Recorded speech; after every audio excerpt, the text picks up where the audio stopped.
In a world where honesty is the best policy, it's time to teach our computers to mislead the bad guys. I'm Tonya Hall for ZDNet and Tech Republic, and joining me is Dr. Marc Stoecklin. He's Principal RSM and Manager, Cognitive Cybersecurity Intelligence at IBM Research. Welcome, Marc. Hey, Tonya. Thanks for having me. This is your second visit to talk cybersecurity with us. For those who may have missed your first interview, tell us what the Cognitive Cybersecurity Intelligence Group does. So we're looking at the number of things in the space of cybersecurity. We do a whole lot of work in the space of security analytics, so applying artificial intelligence and machine learning technologies to detect advanced threats on different types of data.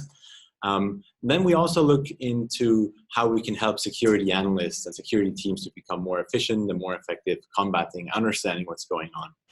We're applying different types of cognitive technologies to the domain to give advice and build trusted advisors and help them to respond quicker. And lastly, third direction, this is more about response and interaction with the bad guys in a way. We're trying to start to deceive attackers, come up with new technologies that are turning tables in the cybersecurity space. Specifically, we're looking into active cyber deception as one topic there. Before we dive into your latest work, you observed a striking commonality shared by Datacentric attacks. Tell us about the adversarial ability to gain privileged access to internal systems. Yeah, we see it every other week, basically, on the news. I'd say there are lots of data points being leaked and lost and breached in different settings. And when we look at this very precisely, we realize that files and documents and databases are very much under attack. And specifically, when we look at the files and sensitive assets on computer systems, we realize that today we have file systems that are very much built in a way to be single and monolithic, and give very broad access to anyone who has at one point gained access to a system with our traditional security mechanisms that we have in place. Your latest work introduces a new technique to data protection. What is decoy file system? So the decoy file system is one approach that we came up with of how we can reinvent the traditional file system. It's an extension of the file system where we are applying some sort of an overlay, some sort of coding over the traditional existing file system. And we do this in a way that we have full control of all the reads and writes onto the file system. So the file system, as many of the audience probably know, is organizing the files and directories on a computer system.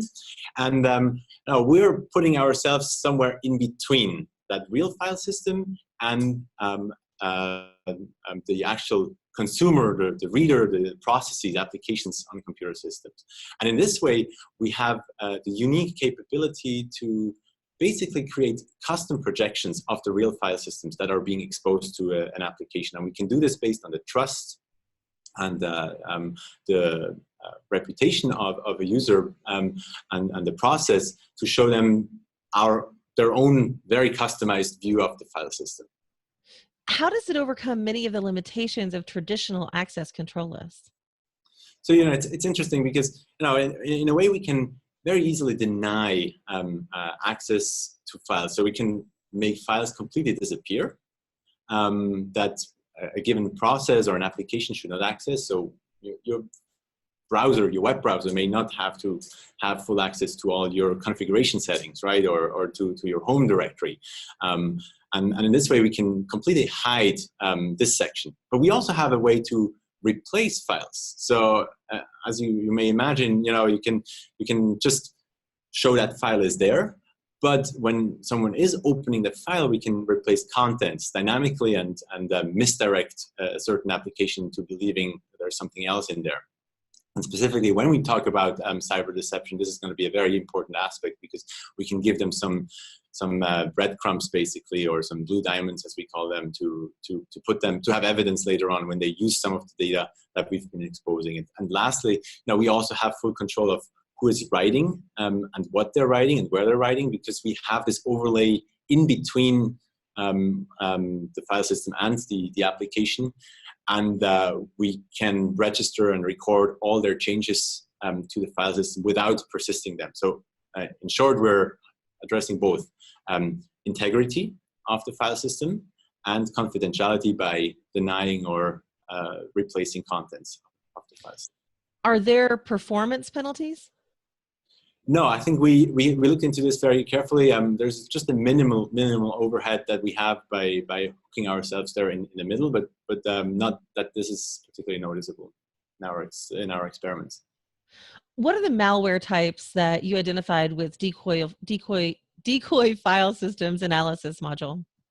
So what we looked into is a whole range of different malwares that we can basically address and combat in this way. One probably most important one, especially still these days, it's ransomware. I mean, ransomware is going after your machines, starting to encrypt all the contents and basically put you there into a tricky situation on whether you should pay ransom or not. With the decoy file system, and we've shown this in a real experiment with real ransomware, we can basically control of what is being written back to the file system. That ransom, we ran the Erebus ransomware that has been hitting South Korea last year pretty significantly, has been run, and it started to execute, and it was under the assumption it's accessing the real file system, started to completely encrypt the file system, and eventually believed it was successful and left a ransom message. However, this was only registered on our overlay that was specifically customized to this untrusted application that was running. So at the end of the process, the system could analyze the contents and realize, oh, this is actually many changes to the file system.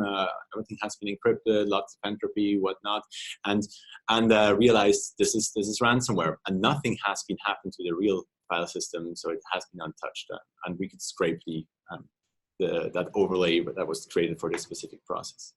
And then, of course, lots of other malwares, including binary droppers or replacement of libraries. We can catch in this way because we see changes at the end of every execution or during the execution of a process or an application. We see what they're doing to the file system and can stop them in this way. So what's the future of decoy file system? Well, I think for me, the question is the future of decoy file system, but generally in cyber deception, because cyber deception for us has the potential to really change the game on attackers. Today, when you look at security, the way we run security is we say no to everything. We're trying to block everything we don't want or we don't know, and that puts the defender into a position to be always right, to always know what to expect. But as we know, we have 0 days and new stuff is coming in all the time. It just doesn't work that way in practice. So what we're looking into is how we can turn the table there and actually, we're just saying yes to many things, right? We say yes, we let them in, but we make sure they're ending up in types of decoys or deception or lures where we can then understand what they're doing and let them interact with the system to learn from them and steal time. So in short, we're really trying to shift risk from the defender to the attacker by setting up lots of traps, and every step for them is a potential risk to get kind of show their hands to the defender. Dr. Marc Stoecklin, Principal RSM and Manager, Cognitive Cybersecurity Intelligence at IBM Research, and most recently, Master Inventor. Thanks again for joining us, Marc. If somebody wants to connect with you, maybe they want to find out more about your work, how can they do that? We do have our team's website at IBM Research, and you can get in touch with us there or reach out to us directly over different ways, including LinkedIn and others. Sounds good. And if you guys want to find more of my interviews, you can do that right here on ZDNet or Tech Republic, or go to my website, tonyahall.net. I've got links to all my social sites. Thanks for watching.